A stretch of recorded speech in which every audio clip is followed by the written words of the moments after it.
If we look at the last 3 years, we did see a lot of political turmoil within the conservative movement. So here in Alberta, looking at both the provincial and federal conservative leaders, that was Jason Kenney and Aaron O'Toole, neither of them have their jobs anymore, right? Yeah. And that was a direct result of democratic action from Albertans who were concerned and said, we don't want them, right? Yeah. That this isn't working for us. They aren't representing us well.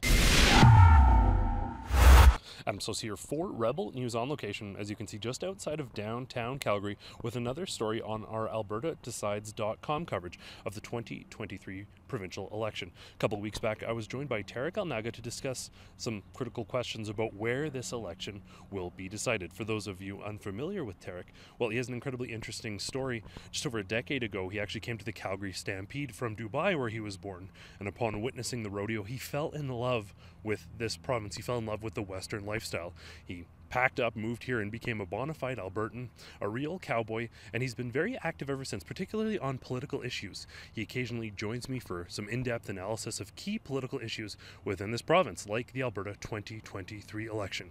This time around, we're going to talk about the why of this election, the key issues that will determine who will win this election, and who will lead the province moving forward. So last time we were together, we discussed the where this election would be determined. Now we're here to discuss the why, the core issues that will help people vote, not necessarily just here in Calgary, but Calgary, as we mentioned, will be one of the critical deciding grounds. I guess the first thing I wanted to get into as far as whys is the issue of personalities, and this is clearly what the NDP would like the election to be focused on. How much do you think the Danielle Smith versus Rachel Notley personality test is going to factor in?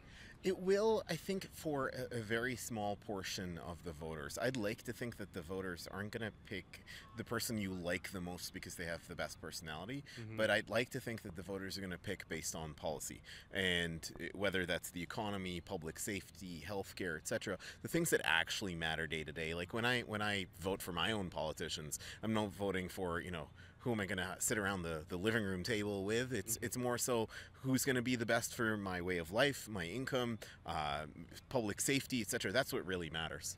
Why do you think, I guess this is just an opinion question more than anything, but the NDP is so dead set on trying to make this about Danielle Smith's personality?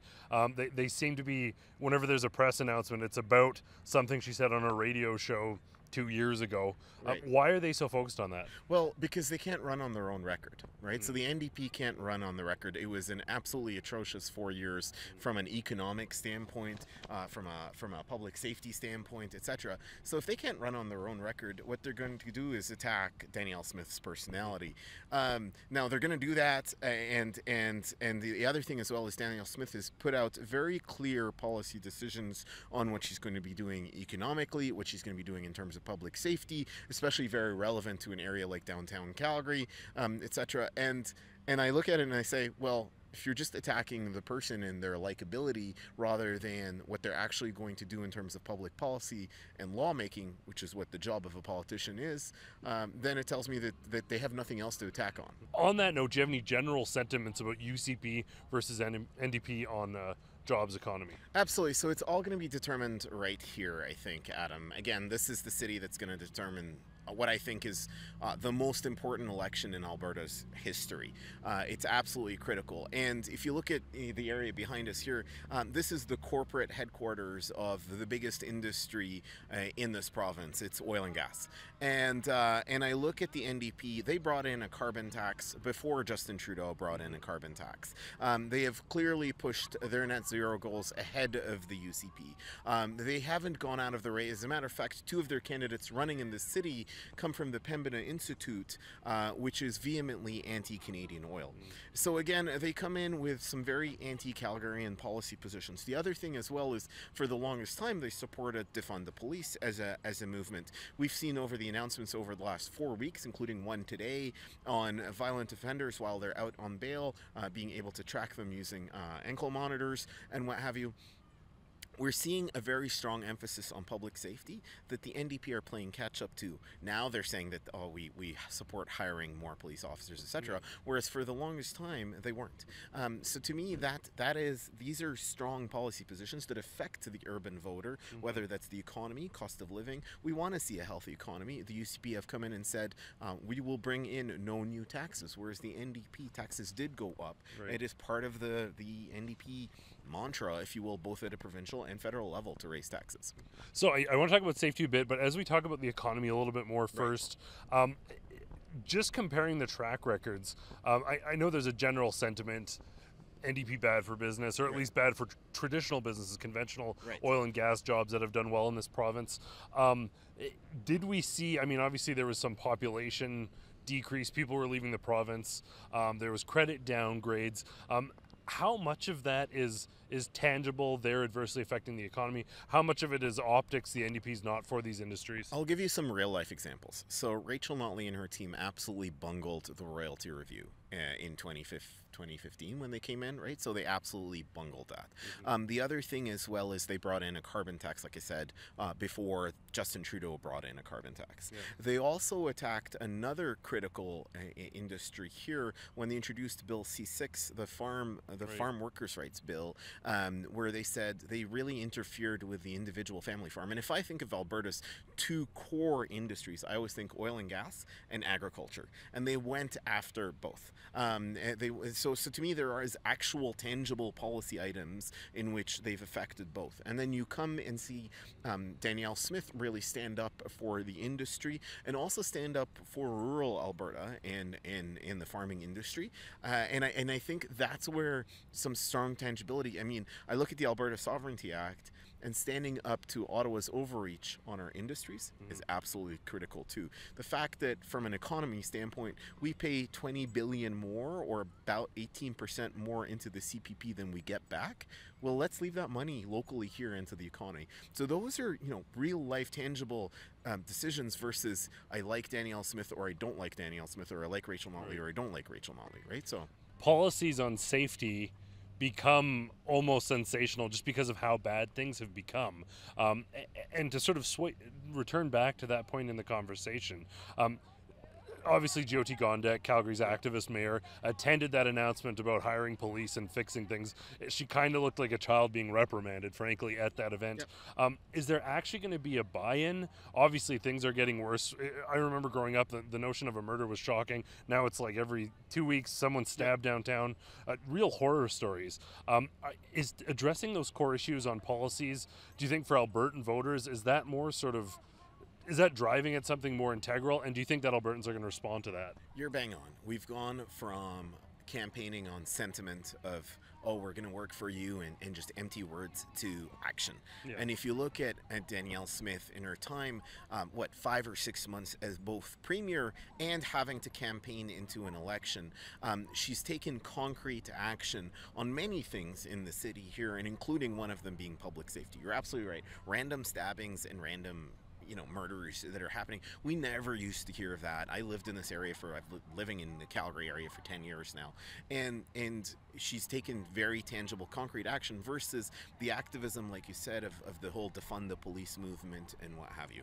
So I think people are going to start to look at voting with what really affects them day to day, rather than party lines, where I'm a conservative or I'm a liberal or I'm an NDC supporter or so on, is can I pay my mortgage? Can I pay rent?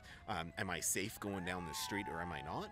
And I really think that the UCP are offering real life solutions, and the NDP are now either A, playing catch up because they've been caught with their sentiments, or B, they're trying to dispute that and say, oh, but the UCP aren't, As a matter of fact, but the UCP are. So that's incredibly interesting, and I like that you said so many of those issues that you're driving in that the UCP is focusing on, like making sure you can get to work safe, making sure there isn't sort of massive overcharges on mortgages, which there probably still are, but trying to make life livable rather than intervening in every little metric of your life. That's what governments become. And you look at the places around the world, you can look at even some of the American cities, whether it's Portland or Detroit or Chicago, those politicians that are echoing these sentiments that the NDP are expressing, well, their cities have gone to something I won't say on camera. But it's extremely troubling to see that.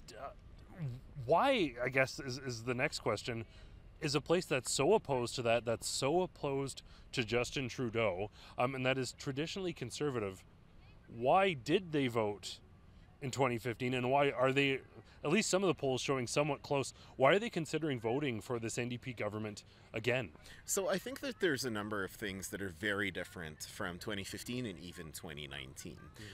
So I think one is, if we look at the last 3 years, we did see a lot of political turmoil within the conservative movement. So here in Alberta, looking at both the provincial and federal conservative leaders, that was Jason Kenney and Aaron O'Toole, neither of them have their jobs anymore, right? Yeah. And that was a direct result of democratic action from Albertans who were concerned and said, we don't want them, right? Yep. That this isn't working for us. They aren't representing us well.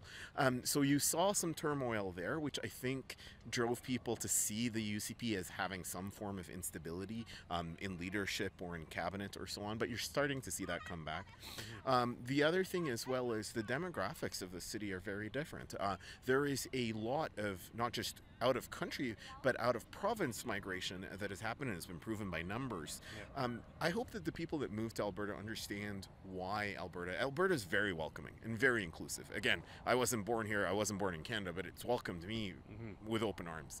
But I hope they understand why Alberta's cost of living is cheaper, why our economy is stronger, why we have 5% GST and not 13% PST like Ontario or BC does. So there's a whole host of reasons. I don't know if we have done, I think we could do a better job telling people why Alberta is a more economical place to live in, and why it's affordable, and why we have a robust economy. So to me, that's where the worry is the city is changing. And I think the last 3 years of not having a dominant downtown because of all the lockdowns and what have you, but we still have a very strong oil economy. I think we need to start to highlight that. Is there a general trend that the NDP rather makes grandiose claims that they're unable to deliver on? The UCP kind of sticks a little more conservative.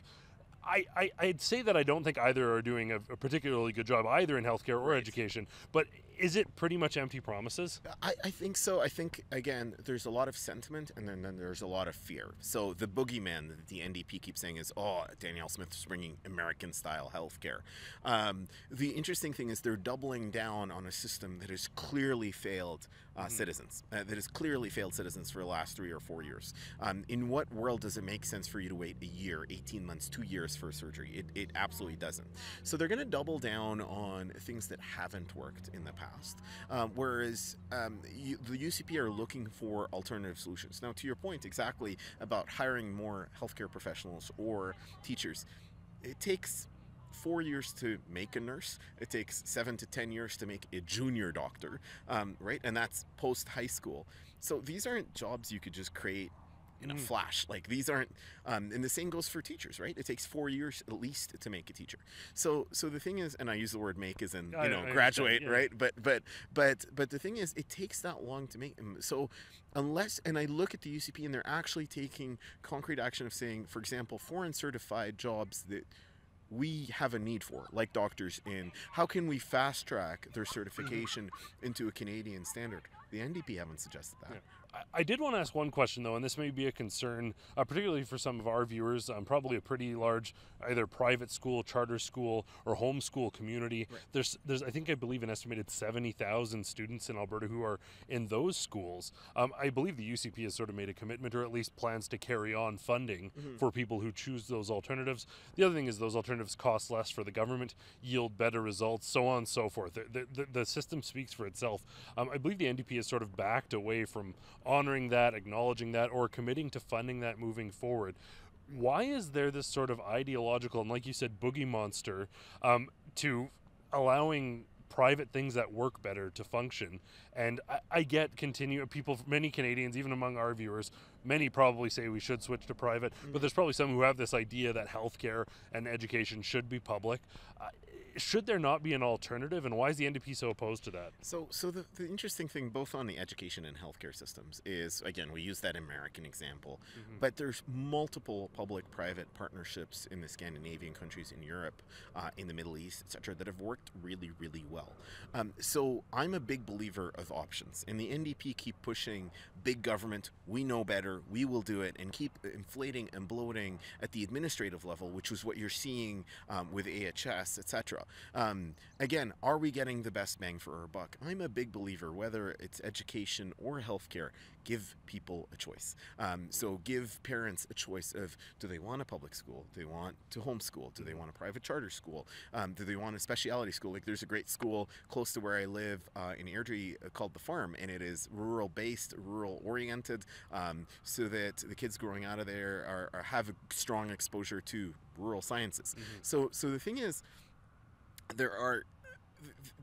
when you give options, then people can make choices that work best for their own health, for their own family. The NDP come in with this approach of, we know it all, big government. I get it, they're appealing to their public sector union voter, but those voters aren't going to vote for the UCP anyways. Right, so the smart strategy, I think, is not worry about those votes, and worry about again, the middle, and worry about the votes that you can sway towards the UCP, saying these are common sense policies. They're not even conservative policies. Well, it's interesting there, and it's perfect, and I think it's a good note to end on. You said give people a choice, and that's precisely what people have. There is an election to be decided. Ultimately, it is fixed to come down between the UCP and the NDP May 29th in this province. I want to thank you again for joining me, providing some of your invaluable insight as we help people with the other side of the story. Truly independent coverage of this Alberta election. For more of this coverage, as always, go to albertadecides.com.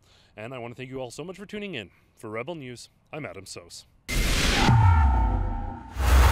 Just a reminder, to ensure that you don't miss any of our coverage of the Alberta 2023 election, check in regularly at albertadecides.com.